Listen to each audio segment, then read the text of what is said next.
Hello everyone, Mr. Young here, section 1C.2, shape. In statistics, when we talk about the idea of shape, what we really mean is the overall way that the graph looks, the overall pattern to the graph. So this graph that we see up here, I can see that it's pretty um, low. There's not a whole lot going on at the lower end, and at the higher end, again, not a whole lot going on. There's not too many points in there. Most of our points are clustered in the middle. But if we go back to some middle school words that we already know about this shape, we call this symmetric. We need to be careful in statistics that we don't say symmetric because that means perfectly symmetric. So even if the graph is perfectly symmetric, we want to use the phrase roughly symmetric. And that simply means the left side of the graph is sort of the same, like a mirror image as the right side of the graph. Or in other words, there's just as much data in sort of the same pattern on the left side and the right side, and they're kind of mirror images of each other. So roughly symmetric is our first major shape word. Another important shape word that's nice to talk about here is unimodal. So unimodal simply means that we have uni, which means one, mode, MODE. So if you think back to middle school, the mode is the most frequently occurring value. So think about that as a peak. How often does the graph come to sort of a peak, a point? This graph, sort of a mountain, we've got one peak. So we can use this phrase unimodal. Sometimes we might see data that appears more bimodal. So if you look at the graph of adult height, let's just say in the US, you will see two distinct peaks.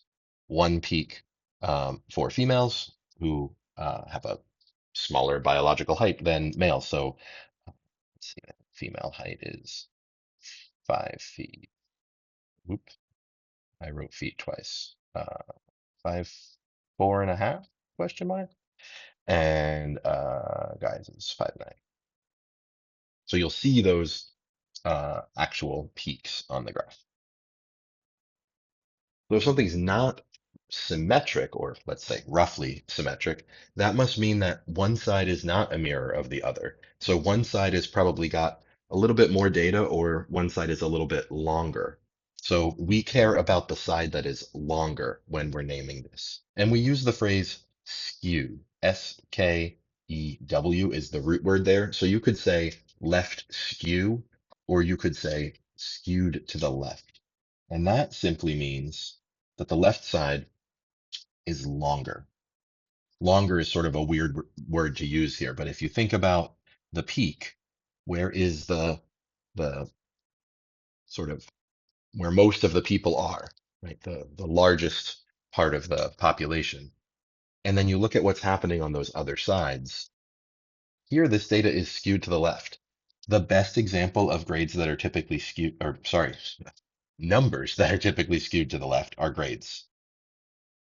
We've got lots of people in the A, B range, and then sometimes you get people down here in the C, D, and F range. And of course, I'm using letters there, but think of a numeric scale. We're talking about quantitative data, but rather than write 90 and 100 and things, I think it's a little easier to think about, okay, most people pass their classes. Sometimes there's some C's or some D's, and then there's sort of a handful of F's. That is skewed to the left, where most of the data, this is the tricky part about skewed to the left, most of the data is on the right. The left is where you have sort of the stretched out data, the outliers, the things that are further away from what we expect. You to the right, simply the opposite. It means most of the data is on the left, and you've got at the right this longer tail. You will hear me say this frequently when we discuss these things in class. Anything with a dollar sign tends to be skewed to the right. I'll just use home prices as an example. So you can kind of think of what's here as average to below average homes. Then you start to home prices, right? So you've got some not so nice looking homes, Then you've got the average homes in the middle here. And then as we move into over to the right, it's starting to get more spread out because then there's like these really fancy houses. And then there's really fancy houses. And then if you're from Woodstock, you know, way, way, way, way out here, there's this crazy outlier, um, multi-million dollar castle. You can't have those sort of outliers on the lower side, right? There's not homes worth like negative millions of dollars to balance that out. And if you've, watched the news recently, you know that there is an odd distribution of wealth in this country and in the world. So everything that has a dollar sign tends to be skewed to the right, right? There's this 99% at the bottom and this 1% with this crazy skew. And lastly, if it helps you think of skiing, um, I am not the most active person in the world. I am always going to ski in the direction of the skew because if I tried to go down on the right in this little picture here, I would probably die. But if I were to go down on the left, I would probably only need some minor knee surgeries. All right, while we're talking about shape, we're going to talk about one more term, and it's not really a one that we're going to use a lot. It's just useful to know because it comes up a lot in probability, and it's called approximately uniform. Uniform just means everything is the same, right? If there's some uniform thing, it just means same for everybody. And that's basically what's happening in a uniform distribution. It means all of the values are basically the same. So here, this says roll, but think about rolling a die. So we've rolled a six-sided die, and that's how many times it came up. We expect them all to be sort of equally likely, so we're not shocked here about what we're seeing. Another quick example would be if I asked everyone the last four digits of their phone number, and I graphed that, made a little plot, I would expect to see just as many ones and twos and threes as zeros and fours and fives. All the numbers would be kind of about the same, right? Because there's no pattern to our phone numbers, except if I looked at the whole phone number, maybe the 8, the 6, and the O for our 860 area code would have a whole lot more representation there. So uniform just means all the dots, all the bars, they're about the same height. Okay, we're going to revisit an old problem. We saw this one in a previous video, and there is the dot plot you would have made in your notes for that video. But you know what to do. Pause, practice, and play.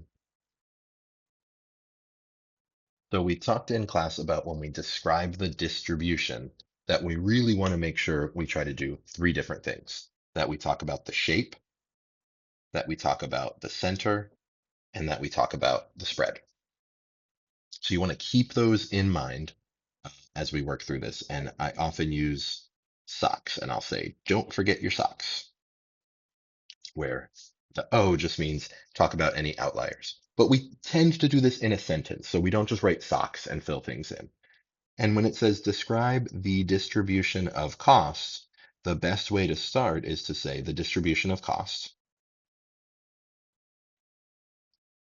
is, and then give your shape word.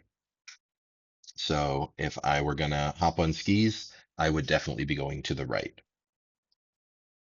So I'm gonna say skewed to the right. And then we want to give some sort of measure of center. And you can literally write with a center around and look for your peak right now. Remember, this is cost. So I'm going to say $1.50. And then we want to give some measure of spread. So we're going to talk about the range. So I'll just say ranging from, and what do we want to say here? That's 125. From 125, our lowest value, to $3. That one sentence talks about everything we need to. It gives us our shape, it gives us our center, and it gives us our spread. Those are terrible ways to talk about center and spread. They're very middle schooly. We're just saying, it's like around here and it goes from here to here. we are going to work on those. Today, we're working on shape.